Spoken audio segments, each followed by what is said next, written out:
Hello friends, कैसे हैं आप। चलिए गाइस, प्रश्न शुरू कर लेते हैं। 19 मार्च का करंट अफेयर्स है और ये प्रश्न काफ़ी महत्वपूर्ण है दोस्तों। 19 मार्च के करंट अफेयर्स की बात कर रहे हैं। देखिए, करंट अफेयर्स सबसे ज़्यादा डीपली हर कंपटीशन परीक्षा में करंट अफेयर ज़्यादा महत्वपूर्ण पूछा जा रहा है और सबसे ज़्यादा महत्वपूर्ण भूमिका है करंट अफेयर्स की। तो करंट अफेयर्स को ज़्यादा से ज़्यादा फोकस करना है गाइस, हम आपके लिए बता रहे हैं, क्योंकि करंट अफेयर्स पर विशेष ध्यान देना है। जीएस सभी लोग कर लेते हैं, मगर करंट अफेयर्स में ही थोड़ा सा समस्या होती है। बाकी जो सब्जेक्ट आपका डीपली जैसे मैथ है या रीजनिंग है, अगर रीजनिंग भी सही से कर लो ग्रुप डी के लिए काफ़ी ठीक ठाक रीजनिंग और आपका जीएस सही है तो आपका नंबर आ जाएगा। और बाकी मैथ तो है ही आपका दोस्तों, मैथ का तो एक सब्जेक्ट, मैथ अकेला, बाकी सब्जेक्ट एक तरफ मायने रखते हैं। तो प्रश्न शुरू कर लेते हैं। ये 19 मार्च का करंट अफेयर्स है। डेली हम करंट अफेयर्स के साथ उपस्थित होते हैं अपने यूट्यूब चैनल पर। चलिए गाइस, प्रश्न शुरू कर लेते हैं। पहला है 16 मार्च 2025 को वैश्विक खुफिया और सुरक्षा प्रमुखों के चौथे सम्मेलन का आयोजन कहां पर किया गया था। 16 मार्च 2025 को वैश्विक खुफिया और सुरक्षा प्रमुख के चौथे सम्मेलन का आयोजन कहां पर किया गया था। इस प्रश्न की अगर हम बात कर लेते तो इसका आंसर जा रहा है बी, नई दिल्ली में। इसके बारे में और जान लेते हैं डिटेल से, एक्सप्लेनेशन से। देखिए, ये आपका यूके है, यूनाइटेड स्टेट है, ऑस्ट्रेलिया है, सारे है सब कुछ। 1946 में ये आपका 16 मार्च 2025 को वैश्विक खुफिया और सुरक्षा प्रमुखों के चौथे सम्मेलन का आयोजन नई दिल्ली में किया गया।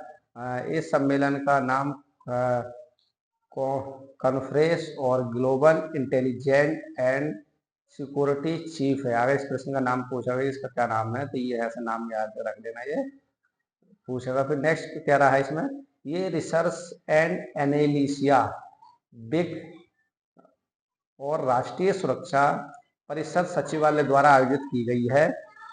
नेक्स्ट टॉपिक है इसका, वर्ष 2025 में कॉन्फ्रेंस अमेरिकी राष्ट्रपति डोनाल्ड ट्रंप की नीतियों के कारण उत्पन्न वैश्विक अनिश्चितता और विश्व भर के प्रमुख मुद्दों पर इसके परिणाम स्वरूप पड़ने वाले प्रभावों का आयोजित की गई है। कॉन्फ्रेंस एक एजेंडा रहा, आतंकवाद विरोध भी रहा है, हिंद प्रशांत सहयोग भी रहा है, डिस्कस करा है, वैश्विक चुनौतियां रही है इसमें, और वैश्विक सुरक्षा में खुफिया जानकारी आदान प्रदान करना है, आत्मजन और प्रत्यारोपण भी है। अंतर्राष्ट्रीय अपराध, मादक पदार्थ और आतंकवाद का भी वित्तीय पोषण किया गया, इसके अंतर्गत डिस्कस हुआ है। इस सम्मेलन में अंतर्राष्ट्रीय अपराधों और आतंकवाद विरोधी पर खुफिया जानकारी साझा करना एक भारत के लिए प्रमुख मुद्दे की चुनौती बन चुका है। और बात कर लेते हैं, इस कॉन्फ्रेंस में 28 अधिक लोगों ने शामिल हुए हैं और 20 देशों के जासूसी संस्थाओं के प्रमुख अन्य अधिकारी भी शामिल हो चुके थे इसमें। इसमें ऑस्ट्रेलिया, देखिए ऑस्ट्रेलिया आपका, कनाडा है, न्यूजीलैंड और यूनाइटेड किंगडम और अमेरिका के प्रमुख शामिल भी देश इसमें शामिल हुए हैं। तो ये काफी अच्छा क्वेश्चन है फ्रेंड्स। नेक्स्ट क्वेश्चन है फ्रेंड्स, और बात कर लेते हैं इसमें अमेरिका। अमेरिका राष्ट्रीय खुफिया निर्देशक तुलसी गवार्ड ब्रिटेन के राष्ट्रीय सुरक्षा जोनाथन पावेल और न्यूजीलैंड के खुफिया प्रमुख एड्रे हैमंड ने भी बैठक में हिस्सा लिया था या भाग लिया था इसमें। नेक्स्ट है इसमें, नेक्स्ट टॉपिक है, ये सम्मेलन पहली बार 2022 में आयोजित किया गया था, अब 2025 में किया गया है। और नेक्स्ट है, भारत में वर्तमान में भारत के राष्ट्रीय सुरक्षा सलाहकार NS अजीत डोवाल हैं, जो भारत के राष्ट्रीय सुरक्षा सलाहकार हैं।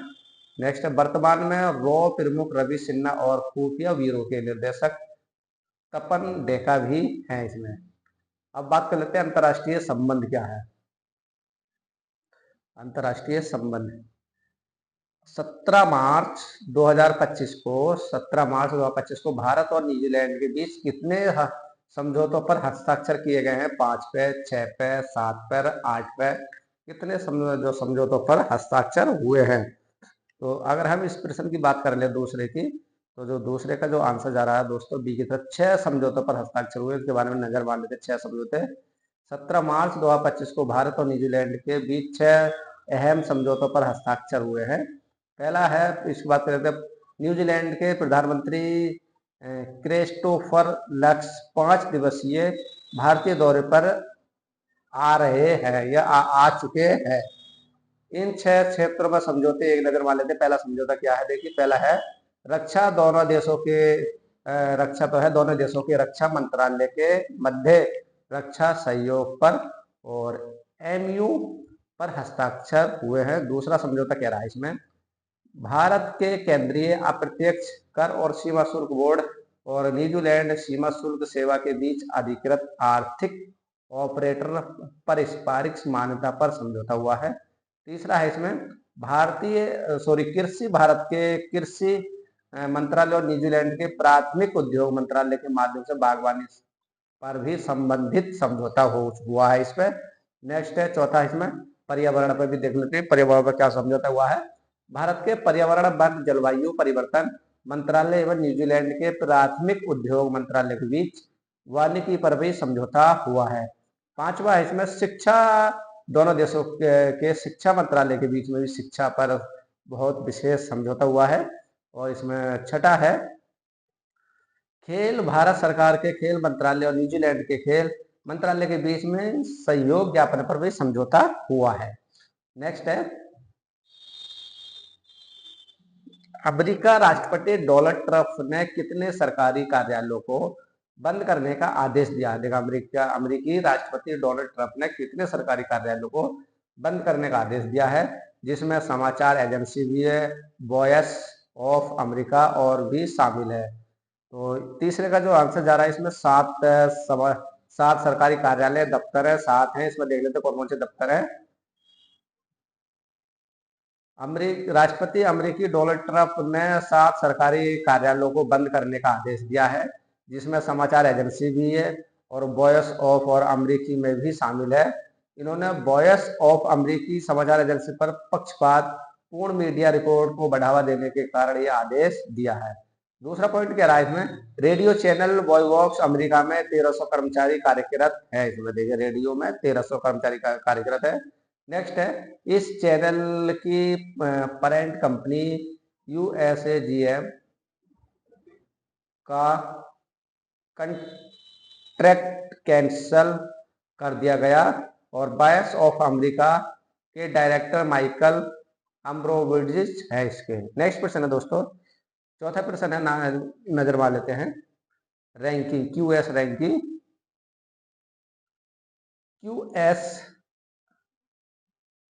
QS वर्ल्ड यूनिवर्सिटी रैंकिंग 2025 में शीर्ष 300 की सूची में भारत की इनमें से कौन से इंस्टीट्यूट शामिल हैं। IIT Bombay, IIT Delhi, IIT Kanpur और उपरोक्त सभी। तो चौथे का है डी आंसर सही है, इसमें सभी हैं, IIT बॉम्बे भी, IIT दिल्ली भी, IIT कानपुर भी है। देखिए QS वर्ल्ड यूनिवर्सिटी में रैंकिंग 2025 में शीर्ष 300 की सूची में भारत की 6 इंस्टीट्यूट शामिल हैं। शीर्ष 500 रैंकिंग में शामिल देशों की शीर्ष यूनिवर्सिटी इस प्रकार है, रैंकिंग और एक यूनिवर्सिटी 198 पे है आपकी IIT बॉम्बे है, 150 पे आपकी दिल्ली है, 211 में SSC बेंगलोर, फिर 222 में है आपकी IIT खड़गपुर, फिर 227 में IIT मद्रास और 263 में IIT कानपुर और 300 आपकी 28 में दिल्ली यूनिवर्सिटी है, जिसे यूनिवर्सिटी बोलते हैं। 335 में IIT रुड़की और 344 में IIT गुवाहाटी, 383 में अन्य यूनिवर्सिटी और 447 पे है IIT Indore university. Next question है, पांचवा प्रश्न है फ्रेंड्स। पांचवा प्रश्न कह रहा है कि बजट 25-26 में किस राज्य सरकार ने रुपए के चिन्ह बदल दिया गया है। किसने बदल दिया, केरल, तमिलनाडु, राजस्थान या पश्चिम बंगाल।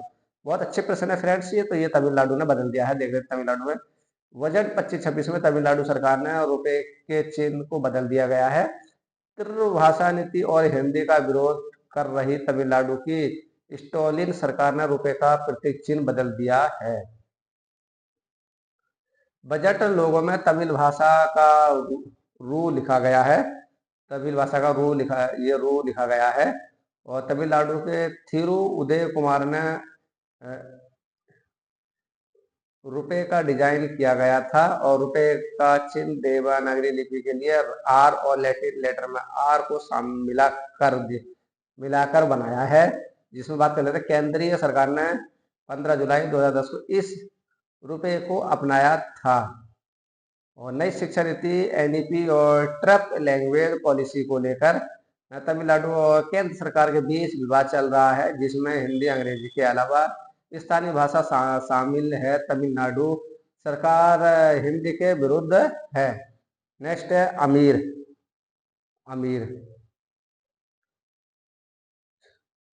छठा प्रश्न है, मार्च 2025 में भारत की सबसे अमीर महिला रोशनी नदार मल्होत्री बनी है। इनका संबंध किस कंपनी से है? मार्च 2025 में भारत की सबसे अमीर महिला कौन बनी है? तो ये आपका अंदानी ग्रीन एनर्जी है, या रिलायंस इंस्टीट्यूट लिमिटेड है, या एचसीएल टेक्नोलॉजी है, टाटा मोटर्स लिमिटेड है। 6वां प्रश्न है, 6 में का सी आंसर है एचसीएल टेक्नोलॉजी। देखिए, मार्च 2025 में भारत की सबसे अमीर महिला रोशनी नदार मल्होत्रा बनी है। एचसीएल टेक्नोलॉजी कंपनी की चेयरमैन है। ब्लूमबर्ग बिलियनर्स के अनुसार मुकेश अंबानी भारत के सबसे अमीर व्यक्ति हैं। दूसरे स्थान पर गौतम अंडानी है और रोशनी नदार मल्होत्रा शिव और किरण नदार की संतान है। इन्हें एचसीएल कॉरपोरेशन और बामा संदूरी इन्वेस्टमेंट में अपने पिता शिव नादर की लगभग 47% हिस्सेदारी मिली है, जिससे वे भारत की अरबपतियों की रैंकिंग में शामिल हो गई।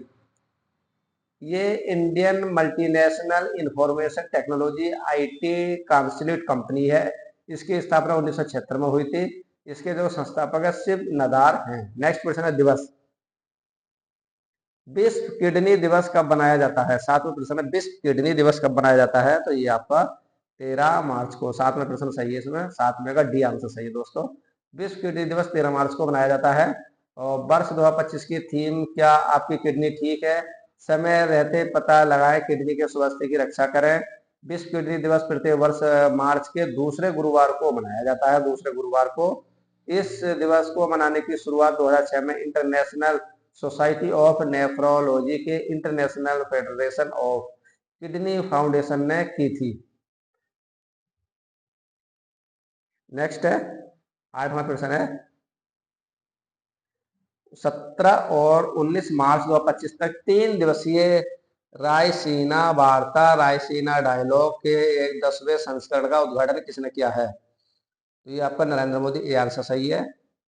ये है, देखिए नरेंद्र मोदी जी। ये फोटो नरेंद्र मोदी जी की, ये बीच में खड़े हुए नरेंद्र मोदी जी। बाकी सब देखिए सारे देशों के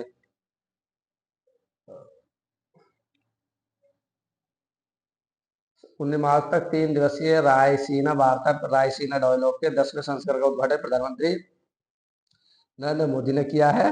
रायसीना वार्ता भू राजनीतिक और भू अर्थशास्त्र पर वार्षिक सम्मेलन रहेगा। इस सम्मेलन का आयोजन अब्सुवर रिसर्च फाउंडेशन द्वारा विदेश मंत्रालय के साथ साझेदारी में किया जा रहा है। इसका उद्देश्य है विश्व के समक्ष आने वाले सबसे चुनौतीपूर्ण मुद्दों का समाधान करना है। और ये सम्मेलन भारत की राजधानी नई दिल्ली में आयोजित होता है। इसमें 125 देश भाग ले रहे हैं। इसमें विश्व के राजनीतिक, व्यावसायिक, मीडिया और नागरिक समाज के पृष्ठभूमि के लोग भाग लेते हैं। इस सम्मेलन का पहला संस्करण वर्ष 2016 में शामिल आयोजित किया था। और इस सम्मेलन का जो मुख्य अतिथि है न्यूजीलैंड के प्रधानमंत्री क्रिस्टोफर लक्सन है। इस सम्मेलन में स्लोवेनिया और Luxembourg, Latvia, Moldova, Georgia, Sweden और स्लोवाक गणराज्य, Bhutan, Maldives, Norway, Thailand, Antigua और बकुड़ा, पेरू, घाना, हंगरी और मॉरिशस के विदेश मंत्री भी भाग ले रहे हैं। इतने देश में इसमें भाग लिया है। क्यूबा के उप प्रधानमंत्री मार्टिनेज डिजाइन और फिलीपींस के विदेश मंत्री एन मालो में भी इस सम्मेलन में भाग लेंगे। वर्ष 2025 का विषय है थीम कालचक्र, लोक शांति और गृह है। तीनों नेक्स्ट इसमें टॉपिक नेक्स्ट कहता है, ये तीनों दिनों के दौरान विश्व के निर्णयकर्ता और नेता 6 विषय स्तंभों पर विभिन्न रूपों में एक दूसरे से जुड़े हैं। इस सम्मेलन में 6 विषय स्तंभ हैं, राजनीति में बाधा और बदलती रेत और बढ़ती लहरें। नेक्स्ट क्वेश्चन है फ्रेंड्स इसमें, दूसरा कह रहा है इसमें ग्रीन ट्रेलेपा एक समाधान कौन, कहाँ और कैसे। तीसरा है डिजिटल गृह एजेंट एजेंसियां और अनुपस्थिति। चौथा है उग्रवादी व्यापारिक व्यापार आपूर्ति श्रृंखला और विनिमय दर की लाभ। पांचवा टाइगर की कहानी एक नई योजना के साथ विकास को फिर से लिखा है। और शांतिमय निवेश चालक संस्थान और नेतृत्व रसायना वार्ता का 10वां संस्करण वैश्विक चुनौतियां और अवसरों पर गहन विचार विमर्श का मंच प्रदान करेंगे, जिससे अंतर्राष्ट्रीय सहयोग और मजबूत किया जाएगा। नेक्स्ट है निधन। 16 मार्च 2025 को 90 वर्षीय रमाकांत नारायण का निधन हो गया। वो कौन थे? गायक, लेखक, कवि या निर्देशक? नवा प्रश्न, नवे का सी कवि थे। 16 मार्च 2025 को प्रख्यात ओडिशा भाषा के कवि रमाकांत रथ का निधन हो गया है। वे पूर्व नौकरशाह भी थे और इनके कुछ प्रमुख कविता संग्रहालय केते दिनार 1962 में लॉन्च हुई थी और अनेका पोट्री 1967 में लॉन्च हुई थी। संधिदा मृग्या 1971 में, सतापमा रुद्र 1977 में, श्री राधा 1985 आदि में लॉन्च हुई थी। इन्हें इन सम्मानों से भी सम्मानित किया गया है। साहित्य अकादमी पुरस्कार 1977 मिला था। सरला पुरस्कार इनको 1984 में मिला था और विशुभा सम्मान 1990 में मिला था इनको। साहित्य अकादमी फेलोशिप 2009 में और पद्म भूषण 2006 में इनको मिला था। खेल की दुनिया जान लेते हैं। महिला प्रीमियर लीग 2025 का खिताब मुंबई इंडियंस ने किसको हराकर जीता है? तो किसको हराकर जीता है? तो इसका ये आंसर सही है, दिल्ली कैपिटल्स। ये आंसर ये कैपिटल्स, ये है आपका। महिला प्रीमियर लीग 2025 का खिताब मुंबई इंडियंस ने दिल्ली कैपिटल्स को 8 रन से हराकर जीता है। मुंबई इंडियंस ने 3 वर्ष में दूसरी बार महिला प्रीमियर लीग का खिताब जीता है और WPL 2025 का आयोजन 14 जनवरी, 14 फरवरी और 15 मार्च तक किया गया था और 15 मार्च 2025 को फाइनल मुंबई के ग्रोवर स्टेडियम में खेल गया है। मुंबई स्टेडियम टीम के कप्तान हरप्रीत कौर हैं। Player of the match Harmanpreet Kaur चुनी गई हैं। ऑरेंज कैपर साइबर ब्रांड एवं पापर कैम अमोलिया केयर बनी है। नेक्स्ट क्वेश्चन है 11 फ्रेंड्स।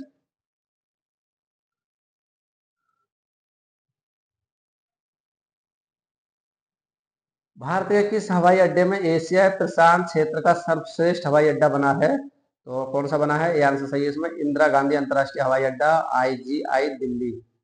देखिए, भारत के इंदिरा गांधी अंतर्राष्ट्रीय हवाई अड्डा को एशियाई प्रशांत क्षेत्र का सर्वश्रेष्ठ हवाई अड्डा बन चुका है। दिल्ली अंतर्राष्ट्रीय हवाई अड्डे को 2024 के लिए एशिया प्रशांत क्षेत्र में 40 मिलियन से अधिक यात्रियों की श्रेणी में सर्वश्रेष्ठ घोषित किया गया है। देश के 400 से अधिक हवाई अड्डों ने इसमें भाग लिया था। ये पुरस्कार समारोह 10 सितंबर 2025 को चीन के गुआंगझू में आयोजित किया जाएगा। निधन, 12% निधन। 12 मार्च 2025 को पूर्व क्रिकेटर सैयद आबिद अली का निधन हो गया। वह इनका संबंध किस देश से था? तो किस से था इनका संबंध? भारत से। डी आंसर सही है दोस्तों, भारत से था इनका। 12 मार्च 2025 को पूर्व क्रिकेटर सैयद आबिद अली खान का निधन हो गया। उनका संबंध भारत से है। वे मध्यम गति के गेंदबाज थे और इन्होंने भारत के लिए 29 टेस्ट मैच खेले, जिसमें उन्होंने 1018 रन बनाए और 47 विकेट लिए हैं और वे कोच के रूप में हैदराबाद यूनियन टीम, मालदीव और UAE की राष्ट्रीय टीमों के साथ जुड़े थे। और सैयद अबीद तेलंगाना क्रिकेट एसोसिएशन में मेंटर भी रहे और 1 और 2 में रणजी ट्रॉफी में साउथ जोन लीग जीतने वाले आंध्र टीम के कप्तान भी थे ये नियुक्ति। तीसरा प्रश्न है 13वां। 15 मार्च 2024-25 को टाटा कम्युनिकेशन एंड का चेयरमैन किसे नियुक्त किया गया है? तो किसको किया गया है? ये आंसर इसमें सही है, N गणपति सुब्रमण्यम को। 15 मार्च 2020 को टाटा कम्युनिकेशन के चेयरमैन एन गणपति सुब्रमण्यम को नियुक्त किया गया है। वे टाटा कंसल्टेंसी सर्विस TCS से 40 वर्षों तक जुड़े हैं। वे 2024 से TCS चीफ ऑपरेटिंग ऑफिसर और कार्यकारी निर्देशक के पद से सेवानिवृत्त हुए हैं। अंतरिक्ष 14वां प्रश्न है। नासा द्वारा PUNCS मिशन किसके अध्ययन के लिए लॉन्च किया गया? सूर्य, पृथ्वी, चंद्रमा या मंगल ग्रह? तो 14वें का ए आंसर सही है, सूर्य के लिए। सूर्य के लिए किया गया है ये आपका। दोस्तों ये सूर्य है, तो सूर्य देखिए, जो हमारा सूर्य का जो बीच का टेम्परेचर होता है, हमें कमेंट में बताना कितना टेम्परेचर होता है इसका, बीच का जो टेम्परेचर कितना होता है सूर्य का। बाहरी का तो सभी को मालूम होगा, बाहरी का भी, और बीच का बताना, बीच का सूर्य का टेम्परेचर कितना होता है। नासा द्वारा PUNCS मिशन सूर्य के बाहरी कोरोना और सौर हवा के अध्ययन करने के लिए लॉन्च किया जाएगा। ये मिशन सूर्य के कोरोना का 3D अवलोकन करेगा। इसका उद्देश्य है सूर्य के बाहरी कोरोना और हवा का अध्ययन करना है, जिसमें अंतरिक्ष मौसम और गतिविधि को बेहतर ढंग से समझा जा सके। PUNC का फुल फॉर्म है आपका पोलोरीमीटर और टू यूनिटी द आपका कोरोना एंड होलिस्फीयर मिशन से संबंधित महत्वपूर्ण तथ्य जान लेते हैं इसके। ये मिशन सूर्य के कोरोना पास इंजेक्स और हवाओं का अध्ययन के लिए महत्वपूर्ण है रहेगा। और ये उपग्रह सूर्य के चारों ओर घूमते हुए उसकी तस्वीर भेजेगा। ये उपग्रह पृथ्वी की निचली कक्षा LEO में स्थापित किया गया है। और बात कर लेते हैं इसकी। इस मिशन के प्राप्त आंकड़ों से वैज्ञानिकों अंतरिक्ष मौसम की घटनाओं के बारे में भविष्यवाणी करने में मदद मिलेगी। और ये मिशन सूर्य के आंतरिक कोरोना की तस्वीरें खींचने वाला पहला सौर मिशन है। इस मिशन में सूर्य के कोरोना की तस्वीरें लेने के लिए 4 सूटकेस आकार के उपग्रहों का इस्तेमाल किया जाएगा।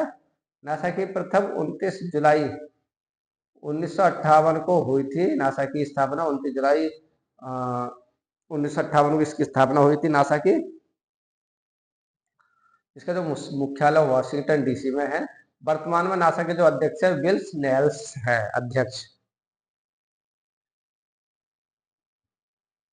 15वां प्रश्न है दिवस विश्व उपभोक्ता अधिकार दिवस कब बनाया जाता है? तो 15 का डी है, 15 मार्च को बनाया जाता है। वो विश्व उपभोक्ता अधिकार दिवस 15 मार्च को बनाया जाता है। वर्ष 2025 का विषय रहा थीम न्याय संगत परिवर्तन के लिए सतत जीवन शैली है। विश्व उपभोक्ता अधिकार दिवस पहली बार 1983 में बनाया गया था। फ्रेंड्स ये करंट अफेयर्स के हमारे 15 क्वेश्चन कंप्लीट हो चुके हैं। और 15 कंप्लीट हम GS पे नजर मारेंगे। काफी महत्वपूर्ण GS रहेगा। ये भी काफी महत्वपूर्ण प्रश्न है फ्रेंड्स GS।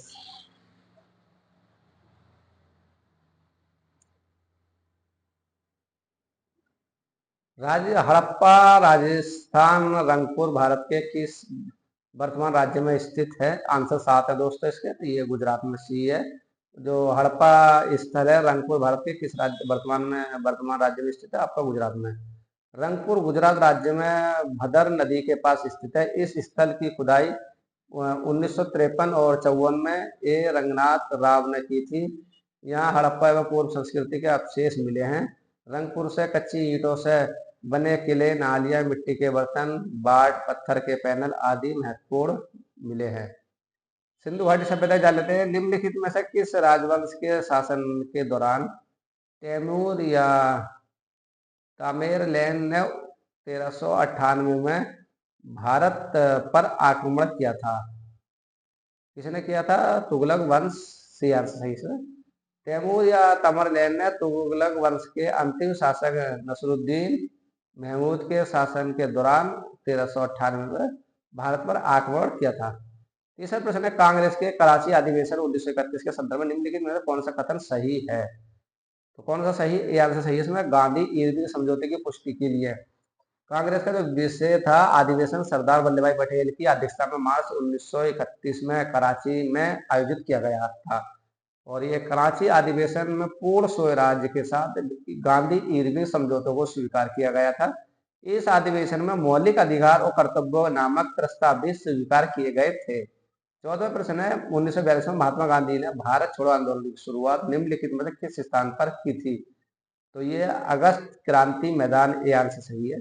8 अगस्त 1942 को अखिल भारतीय कांग्रेस कार्य समिति ने मौलाना अबुल कलाम आजाद की अध्यक्षता में बम्बई के ऐतिहासिक ग्वालिया टैंक मैदान अगस्त क्रांति मैदान में भारत छोड़ो प्रस्ताव पारित किया था। इसके बाद वे सभी कांग्रेस नेताओं को गिरफ्तार कर लिया गया था।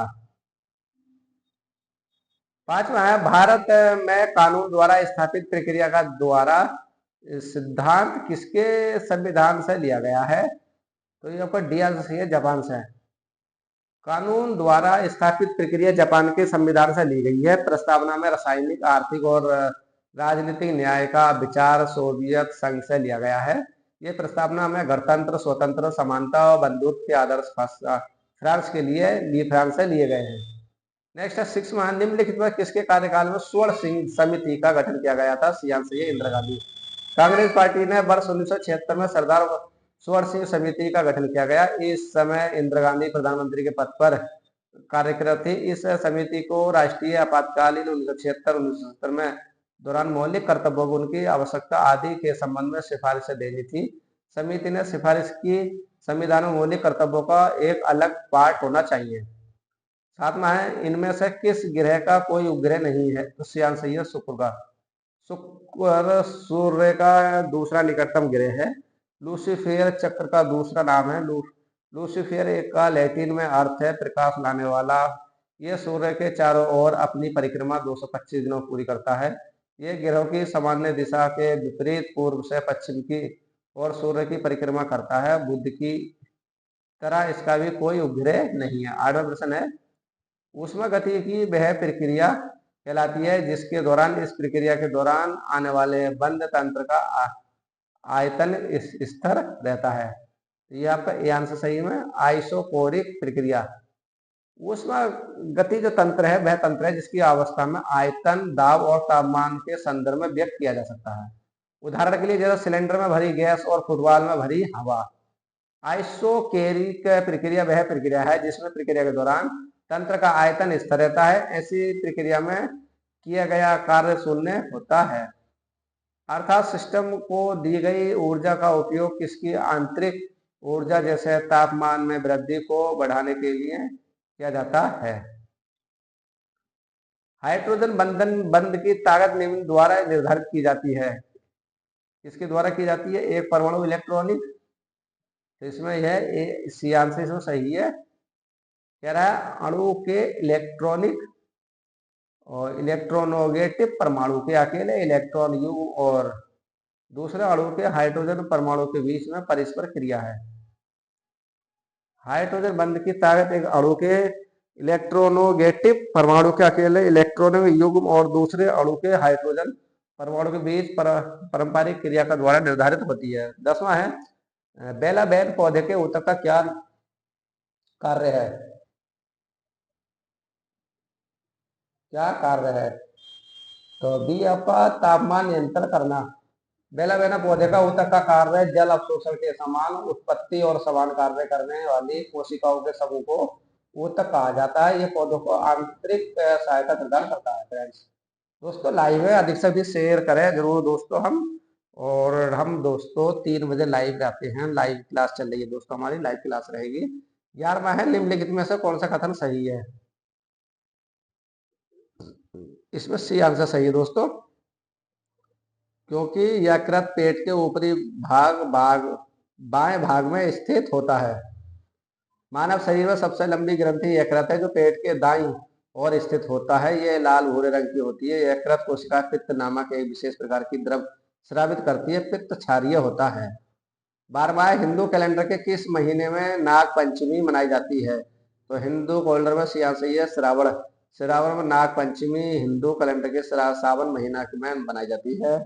इस दिन भगवान शिव और नाम देवता की पूजा की जाती है। नेक्स्ट प्रश्न है फ्रेंड्स,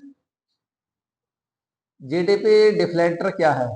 तो बी आंसर सही है, नाम पात्र जीडीपी वास्तविक जीडीपी गुणा 100 इसका है। देखो जीडीपी डिफ्लेक्टर को जीडीपी रियल डिफ्लेक्टर के रूप में भी जाना जाता है, जो अर्थव्यवस्था में उत्पत्ति सभी वस्तुओं और सेवाओं की कीमतों में बदलाव को मापता है। जीडीपी डिफ्लेक्टर का दूसरा नाम अंतर्निहित मूल्य डिफ्लेक्टर के रूप में भी जाना जाता है। जब स्थान पात्र उत्पादनों की कीमत बढ़ती है तो मांग वक्र में क्या परिवर्तन होगा? 14वां है, तो इसका ए आंसर सही है क्योंकि बाहर की ओर शिफ्ट होगा। जब स्थान पात्र उत्पादनों की कीमत बढ़ती है तो मांग वक्र का बाहर की ओर शिफ्ट हो जाएगा। उदाहरण के लिए चाय और कॉफी, गुड़ और चीनी आदि। ऐसे हाँ। 15वां प्रश्न है फ्रेंड्स, भारत में राष्ट्रीय कृषि बीमा योजना किस वर्ष शुरू किया गया था? तो ये 1999-2000 के बीच में। कृषि उत्पादन में शामिल विभिन्न जोखिमों को ध्यान में रखते हुए कृषि मंत्रालय द्वारा वर्ष 1900-2000 के बीच में रबी मौसम से केंद्रीय क्षेत्र की योजना के रूप में केंद्रीय कृषि बीमा योजना NAIS लागू की गई है, जो किसानों को कृषि जोखिम मुक्तों की सुरक्षा प्रदान करती है। फ्रेंड्स, ये प्रश्न काफी ठीक ठाक है। 15 जीएस के और 15 हम करंट अफेयर्स के प्रश्न लेकर आते हैं, जिसमें हमारा टोटल 30 प्रश्नों की क्लास है वो रहती है श्रृंखला। दोस्तों, आज तो समझ जानते ही हो कि जीएस बहुत यानी कि करंट अफेयर्स का आज के समय काफी महत्वपूर्ण प्रचलित बन चुका है। सबसे ज्यादा पूछा जाता है, करंट अफेयर्स पे ज्यादा ध्यान देना है आपको। जहां भी करंट अफेयर्स मिला, सटीक मिला, वहां पे तैयारी कर लो। न्यूज से मिले, सोशल मीडिया से मिले, जहां से मिले, तो आप करंट अफेयर्स को अच्छे से अच्छा तैयार कर लो, बढ़िया सा कर लो, क्योंकि करंट अफेयर आज के आपके लिए बहुत महत्वपूर्ण भूमिका निभाएगा दोस्तों ये। और फ्रेंड्स, लाइव है, इस समय हम लाइव आ रहे हैं और लाइव चल रहे हैं। सभी लोग अधिक से अधिक शेयर और सब्सक्राइब जरूर करते रहना दोस्तों, क्योंकि शेयर करना बहुत जरूरी है दोस्तों। सब्सक्राइब नहीं करोगे तो अगली नोटिफिकेशन वीडियो आपको नहीं मिलेगा। शेयर से आपको और दोस्तों को फायदा हो जाएगा, क्योंकि स्पेशल क्लास हमारी करंट अफेयर से जीएस की चल रही है। तो सभी दोस्तों को, जितने भी दोस्त हैं आपके मिलने जुलने वाले, सबके पास शेयर कर दो फ्रेंड्स। लाइव है, ओके दोस्तों।